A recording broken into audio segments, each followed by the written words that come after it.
Hello, আমি Indrajit sir. আমি study হাউসের থেকে তোমাদের জানানো হচ্ছে যে অনেকজন বলছে যে মাধ্যমিকের রেজাল্ট মনে হয় 2 তারিখ সম্ভবত বেরাবে। এই নিয়ে একটা গোলাপ চলছে, বিভিন্ন ধরনের ইউটিউবে, ফেসবুকে বিভিন্ন রকম ছাড়ছে, কিন্তু অরিজিনাল বলতে গেলে 2 তারিখে মাধ্যমিকের রেজাল্ট কোনো মতেই বেরাবে না। মাধ্যমিকের রেজাল্ট সম্ভবত বেরাতে পারি ধরো 8 তারিখ থেকে 12 তারিখ বা 13 তারিখের মধ্যে। কারণ ধরো যদি রেজাল্ট এখন বেরাতো তাহলে ধরো 24 ঘন্টা বা এপিএ আনন্দ বা নিউজ 18 বাংলা, এগুলো তো কিছু না কিছু সমাধান, কিন্তু কোনো জায়গায় কোনো রেজাল্ট সম্পর্কে এখনও কিছু গ্যারান্টি কিছু বলেনি।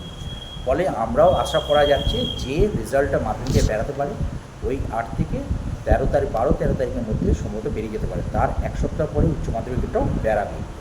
আর কারো খাতা দেখা হয়ে গেছে, তোমাদের সব খাতায় কিন্তু দেখা কমপ্লিট হয়ে গেছে, এবং অনেক পাসও করেছে, অনেক ফেলও করেছে, কারণ সবাইকে পাস করানো হয়নি, কারণ কিছু কিছু সব কেস নাম্বার দেওয়া হয়েছে।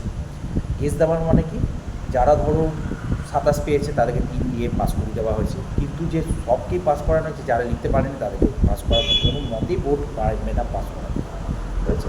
ফলে তোমার চিন্তা নেই, নেক্সট রেজাল্ট মানে বেরিয়ে যাবে, তারপরে নেক্সটের জন্য প্রিপারেশন হোক, কী নিয়ে পড়বে, কী সাবজেক্ট নিয়ে পড়লে তোমাদের সুবিধা হবে, 11-12 কী নিয়ে পড়লে তোমাদের ভালো হবে, সেগুলো নিয়ে ভাববে। যারা উচ্চ মাধ্যমিক দিচ্ছে তারা কী নিয়ে পড়লে ডাক্তারি পড়বে না ইঞ্জিনিয়ারিং পড়বে, সেটা নিয়ে সব প্রিপারেশান হবে, সে নিয়ে আগের থেকে। কিন্তু তোমাদের রিসেন্ট বেরিয়ে যাবে, বেশি দিন নেই, চিন্তা করে লাভ নেই। হ্যাঁ।